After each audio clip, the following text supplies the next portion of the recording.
આ રોટલો કરી દઈશું. જો મને આવા રોટલા આવડે છે. ત્યાર પછી સાથે મારો જે રૂમ છે એ પણ એકદમ ચોખ્ખો છે, કારણ કે મને એકદમ ચોખ્ખું સાફ સફાઈ વધારે ગમે. બધા કહેતા હોય હેતલ તો નવરી કેમ નથી થતી, પણ જો મારું રૂમ એકદમ હોય ને હીરા જેવો ચમકતો હોય ને એટલા માટે હું નવરી નથી થતી. હેલો મિત્રો, કેમ છો બધા? રાધે રાધે, જય શ્રી કૃષ્ણ, જય માતાજી. મારા વ્લોગમાં તમારા બધાનું હાર્દિક હાર્દિક સ્વાગત છે.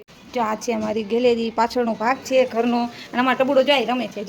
જો વિડીયોમાં મારું ટબુડું મને બધું જ કામ કરાવે છે. અત્યારે હું શાકભાજી સમારું છું તો એ પણ સાથે સાથે જો મારી સાથે બધું કામ કરાવે છે. કપડાં છે જે વોશિંગ મશીનમાં ઘુમરી મારે છે. જો ઘર ચોખ્ખા જોઈને મને કપડાં એકદમ હે ને મસ્ત ચોખ્ખા જોઈએ. એટલે આપણે વોશિંગ મશીનમાં કપડાં નાખ્યા હોય ને તો અઠવાડિયે એકાદી વાર ક્યારેક કપડાં ટાઈમ હોય તો ઘસી નાખવાના, અને ઘસીને ધોળા ધોળા બગલાની પાંખ જેવા કરી નાખવાના. બહુ વિડીયો બનાવશું, વાતું કરશું ને તો પછી કપડાં કોણ ધોશે, એટલે મારે કપડાં ધોવાના છે. હવે તમને મારો વિડીયો સારો લાગ્યો હોય તો લાઈક, શેર અને ફોલો કરવાનું ભૂલતા નહીં. આવી ગયા છે અગાસીમાં કપડાં ધોવા માટે. જો આમાં ટબુડો આ રહ્યો, ત્યાર પછી જો આ બધા કપડાં દેખાય છે, અને અહીંયા છાંયો છે ને એ બાજુ હું કપડાં ધોઉં છું. સામે ટાંકો છે એટલે ટાંકામાંથી પાણી આપણે લઈ શકીએ.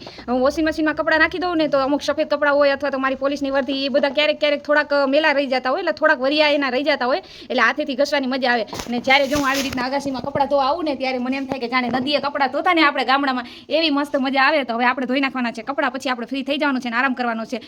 હું જ્યારે પણ ફ્રી હોય ને ત્યારે આ રીતના શાકભાજી સંભાળી અને તૈયાર રાખું છું, કારણ કે હું નોકરી કરું અને ફ્રી ના હોય તો મને ઓચિંતાનું જલ્દી તાત્કાલિક કામ લાગે. અને આ રીતના લાલ મરચાની ચટણી જે શાકમાં નાખવાની હોય છે એ હું 4-5 દિવસની ભેગી તૈયાર કરી નાખું છું. આ છે વેજીટેબલ વેસ્ટ. આપણે જે શેમ્પુ બનાવવાનું હતું એ દેશી રેમેડીથી તૈયાર કરેલું, એમાં શેમ્પુ બેઝ નથી નાખેલું, એટલે આપણે નાતા પહેલા માથામાં નાખેલું તૈયાર છે. તો આપણે માથામાં નાખી દીધું છે, કલાક એક રાખવાનું અને પછી આપણા વાળ છે તે ધોઈ નાખવાના. આજે ફરીથી આવા પાણી ભરવાના જે જગ આવે છે વેસ્ટ હોય હું લઈ આવી છું, કારણ કે આજે આપણે ગુલાબ અને તુલસી બંને વાવવાના છે. સૌથી પહેલા વિડીયોમાં જે રીતના તમને દેખાય છે એ રીતના આપણે ઉપરથી જગ કટ કરી નાખવાના છે. સુકેલા પાંદડા, પછી ચૂલાની રાખ, છાણિયું ખાતર અને વેજીટેબલ વેસ્ટ આ બધું નાખી અને આપણે કુંડું ભરી દેવાનું છે. કુંડું એટલે કે જે પાણીનો જગ આપણે વેસ્ટ હતો એ ભરી દેવાનો છે, અને એમાં વાવી દેવાના છે ગુલાબ અને તુલસી. મસ્ત મજાનું ગુલાબ આપણે વાવી દીધું છે.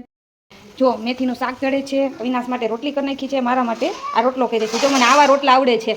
ત્યાર પછી આ છે રાઈના કુરિયાવાળા મરચાં.